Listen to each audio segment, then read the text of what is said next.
खबर काशीपुर से, जहां पूरे देश में न्याय यात्रा निकाली जा रही है। उसी क्रम में आज काशीपुर में जो है न्याय यात्रा का आयोजन किया गया। कांग्रेस के नगर अध्यक्ष मुशर्रफ हुसैन के नेतृत्व में आज रैली का आयोजन किले मोहल्ले से आरंभ होकर मुख्य चौराहे पर समाप्त हुआ। न्याय यात्रा के दौरान कांग्रेसियों ने बढ़ चढ़कर न्याय यात्रा में हिस्सा लिया। इसी क्रम में कांग्रेसी कार्यकर्ताओं ने अपने विचार रखे और कहा, डबल इंजन की सरकार बीजेपी सरकार न्याय विरोधी सरकार है और इस सरकार में महिलाओं का अस्तित्व खतरे में रहा है और निरंतर बलात्कार जैसी घटनाओं में इजाफा हुआ है। नगर अध्यक्ष मुशर्रफ हुसैन ने बताया, भारत जोड़ो न्याय यात्रा का शुभारंभ मणिपुर से कांग्रेस के राष्ट्रीय पूर्व अध्यक्ष व जननायक राहुल गांधी जी के द्वारा किया गया है। नहीं बैठ पाए हूँ मीटिंग में, सबका सामंजस्य ना बन पाया हो।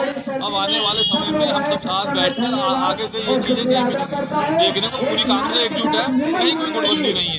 वही मेरे हिसाब से तो कोई गुटबंदी नहीं, मेरे सब लोगों से आज जब देश में हम देख रहे हैं कि हिंदू मुस्लिम सिख ईसाई ये जो भेदभाव हो रहा है, ये सब और स्त्रियों के साथ जो दुराचार हो रहा है उसको न्याय नहीं मिल रहा है, तो ये एक जागरूक करने के लिए यात्रा निकाली गई है जो राहुल गांधी द्वारा मणिपुर से मुंबई तक की यात्रा निकाली जा रही है। तो उद्देश्य यही है कि कांग्रेस कल भी न्याय के लिए लड़ती थी, कांग्रेस आज भी न्याय के लिए लड़ती है और आज जीवन लड़ेगी।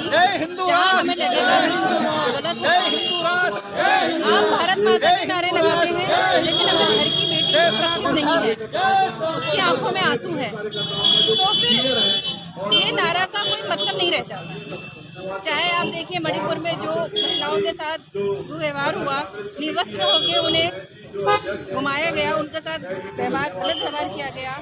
चाहे आप क्या कहते हैं जंतर मंतर में हमारी खिलाड़ी महिलाओं के साथ आपने देखा कि जिन्होंने देश को इतनी ऊंचाइयों पर पहुंचाया, एक नाम दिया, उनके साथ दुर्व्यवहार हुआ। तो ये सब देखते हुए एक स्त्री होने के नाते आज भी आंखें भर आती है सोच के कि अगर हमारी देश की महिलाएं सुरक्षित नहीं तो देश कैसे सुरक्षित होगा। यात्रा निकाली आपने, राहुल गांधी जी ने जो 14 जनवरी को वहाँ से शुरू करी थी, आज आपने उसे समर्थन दिया है, क्या कहेंगे और किस प्रकार की न्याय की मांग है कांग्रेस पार्टी? जैसे कि आप लोगों को पता है, प्रस्तावित कार्यक्रम के अनुसार आज 17 तारीख को महानगर कांग्रेस कमेटी काशीपुर द्वारा मोहल्ला किला से एक जुलूस की शक्ल में हमने न्याय यात्रा, भारत जोड़ो न्याय यात्रा, जो कि माननीय राहुल गांधी जी पूर्व राष्ट्रीय अध्यक्ष है, उन्होंने मणिपुर से शुरू की है। आज उत्तराखंड के अंदर इसका आगाज़ काशीपुर के अंदर हुआ है, जो यहाँ महाराणा प्रताप चौक पर आकर एक सभा में तब्दील की गई। जहाँ तक न्याय और अन्याय का सवाल है, कांग्रेस पार्टी हमेशा अन्याय के खिलाफ लड़ती आ रही है और इस देश की, इस भारतवर्ष की और इस उत्तराखंड की जनता को जब तक न्याय नहीं मिल जाता, कांग्रेस पार्टी सड़कों पर उतरकर उनके न्याय के दिलाने के लिए हमेशा संघर्ष करती रहेगी। आप देख रहे हैं इस उत्तराखंड में माननीय प्रदेश के अध्यक्ष करण मेहरा जी पिछले कई वर्षों से अंकिता भंडारी हत्याकांड, जिसके पिताजी ने एक संगठन से जुड़े हुए किसी मंत्री का नाम लिया है, वीवीआईपी का नाम लिया है, लेकिन उस महिला के उत्पीड़न का आज तक उसे न्याय नहीं मिल रहा। उस उत्तराखंड के अंदर महिलाओं का उत्पीड़न, बलात्कार कांड, बेरोजगारी, विकास का कोई नाम और निशान नहीं है। यहाँ पर आप देखिए कि हम जिस जगह खड़े हैं महाराणा प्रताप चौक पर काशीपुर में, मेरे सामने फ्लाईओवर है, 6 वर्ष बीत चुके हैं। डबल इंजन की सरकार इंडिया में भी और उत्तराखंड में भी, क्या कारण है? 6 साल से काशीपुर की जनता को परेशान किया जा रहा है, व्यापारियों को तरसाया जा रही है, यहाँ का कारोबार ठप हो चुका है। हम इस अन्याय के खिलाफ जब तक इसे न्याय नहीं मिल जाता, जब तक हम लोग चैन से नहीं बैठेंगे। लोग अभी अयोध्या का प्राण प्रतिष्ठा कार्यक्रम में कांग्रेस को आमंत्रित किया था, कांग्रेस ने उसे ठुकरा दिया है। सब ये कह रहे हैं कि कांग्रेस सनातन की विरोधी है, कैसे देखते हैं आप इस बात? देखिए, ये बात गलत है।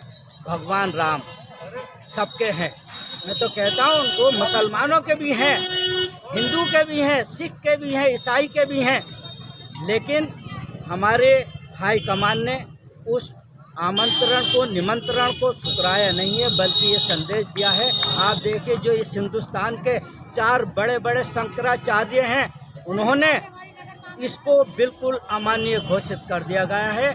वो लोग ये कहते हैं कि जिस जगह बाबरी मस्जिद का ढांचा था जो ढाया गया है, उसके 3 किलोमीटर ही अगर ये राम मंदिर का निर्माण होना था तो क्या वजह है बाबरी मस्जिद को क्यों ढाया गया है? क्या हिंदू और मुसलमान के बीच की खाई को तोड़ा जा रहा है, चौड़ा किया जा रहा है? अगर जब बाबरी मस्जिद तुमने शहीद की थी तो वहीं पर राम मंदिर का निर्माण होता है, 3 किलोमीटर क्यों कर रहे हैं निर्माण? ये सिर्फ एक राजनीतिक स्टंट है माननीय प्रधानमंत्री मोदी जी का कि सन 2024 में हम इसका मुद्दा उठाएं, लेकिन हिंदुस्तान की जनता और शंकराचार्य और हमारे ब्राह्मण लोग, हमारे संत लोग इस बात को मान गए हैं और कह गए हैं कि ये बिल्कुल अवैध तरीके से यहाँ पर ये किया जा रहा है, जिसका कोई सेंस नहीं है। राजनीतिक लाभ बनाने के लिए ये आज ये किया जा रहा है राम मंदिर का।